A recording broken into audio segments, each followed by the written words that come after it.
Aqui, um pré-bonsai de goiabeira. Então a gente pode usar o termo goiaba só para facilitar, mas todo mundo vai saber que é goiabeira, que é a árvore que produz goiaba. Então a gente vai usar o termo goiaba, que é um termo coloquial da nossa língua, todo mundo vai entender. Então, essa goiaba ela tem mais de 25 anos.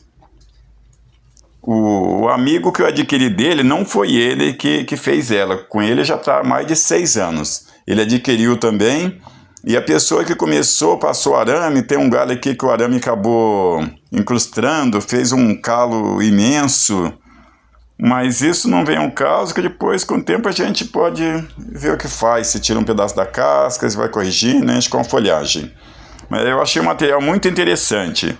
E o meu amigo que adquiriu ela, ele já tirou de uma vasilha grande que ela estava, já colocou nessa bacinha cortada aqui, nesse tamborzinho cortado, com uns 12 centímetros de altura, o que facilitou muito.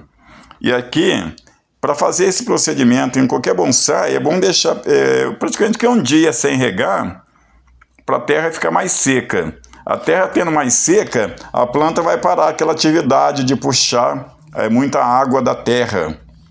Ela vai ficar quase que dormente. E ela parando essa atividade é um momento bom para a gente fazer desfolha, até corte mais pesado, corte de raiz. Não é deixar torrar para as raízes morrerem, não. É até um certo ponto do solo seco.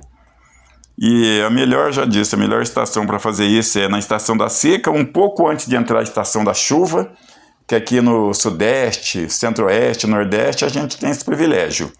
Já no sul, que chove bem regular, aí lá o pessoal já usa fazer isso na entrada da primavera, que a primavera lá é diferente da nossa aqui do sudeste. A primavera lá no sul é bem chuvosa e é uma estação mais definida. Enquanto que a minha primavera aqui em Ribeirão, não é primavera, é verão, porque entra setembro, outubro, a temperatura nossa já gira em torno de 34 a 37 graus. De setembro até fevereiro nós temos essa temperatura. Para fazer esse procedimento, eu já disse, é necessário que a planta esteja com folhagem velha também. Se estiver com brotação nova, flores ou frutos, não pode fazer isso.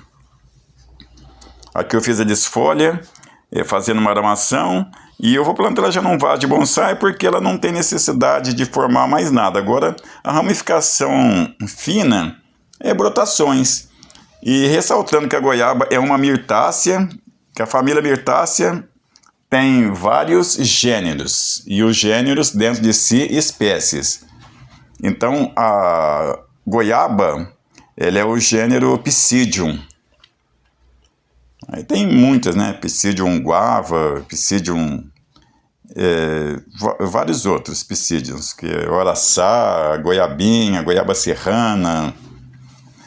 E só contando uma breve história, eu descobri com a Embrapa, que a Embrapa é o nosso centro, né, de estudos avançados, pesquisas, desenvolvimento, melhoramento genético das espécies. A goiaba tem um problema também, igual o podocarpo e a acerola. É muito sensível a nematóide. E era um problema sério dos agricultores. Aí a Embrapa levou uns 20 anos fazendo pesquisa e eles criam uma cultivar. É uma variedade modificada pela mão do homem e foi resistente aos nematóides. E aí o pessoal do Vale do São Francisco adquiriu essas cultivares e plantou nos seus pomares. Porém, a água do Rio São Francisco é muito poluída por centenas de cidades. E o esgoto doméstico são vermes, né, os nematóides, é carregado. E essa variedade, com o tempo, ela acabou perdendo a resistência. Então acabou sendo uma dor de cabeça imensa para os produtores de lá, porque há décadas é pesquisado, algumas empresas estão desenvolvendo produtos biológicos, mas não tem como matar, erradicar totalmente os nematóides. Apenas se faz um controle depois dele instalado nas raízes, aí já é fatal.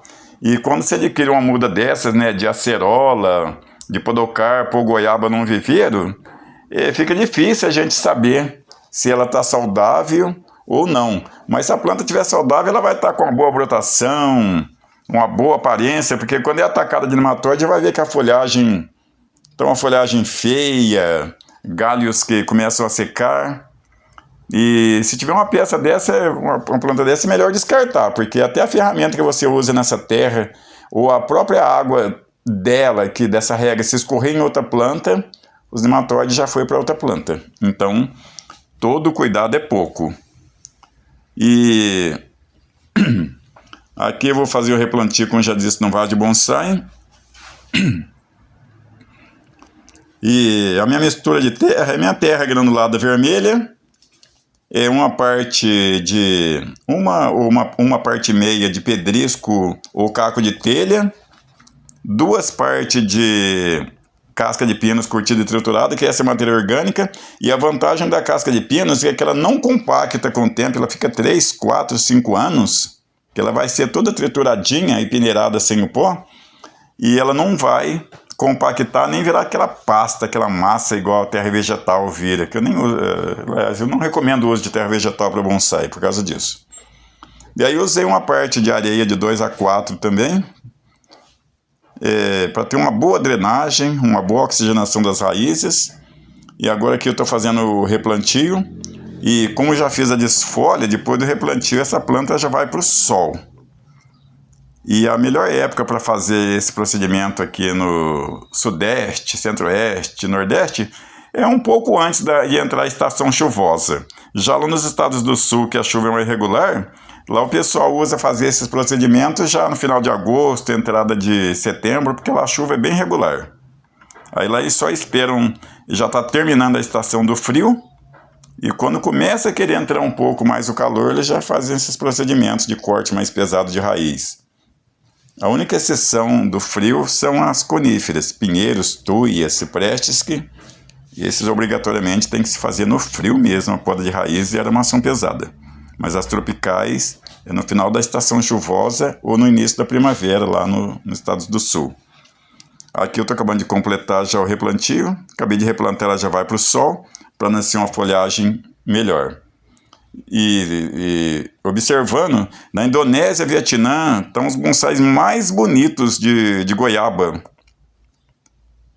E ela é nativa nossa, mas lá o pessoal está muito mais avançado no cultivo de bonsai de goiaba, e eles fazem um trabalho retorcido de raízes muito bonito. Plantas grandes, que eles gostam de porte grande. E nós aqui estamos um pouco atrasados, é bom para a gente atentar para esse detalhe, para a gente não perder com as nossas nativas, aplicar mais nas nossas nativas, que dá um belo bonsai goiabeira.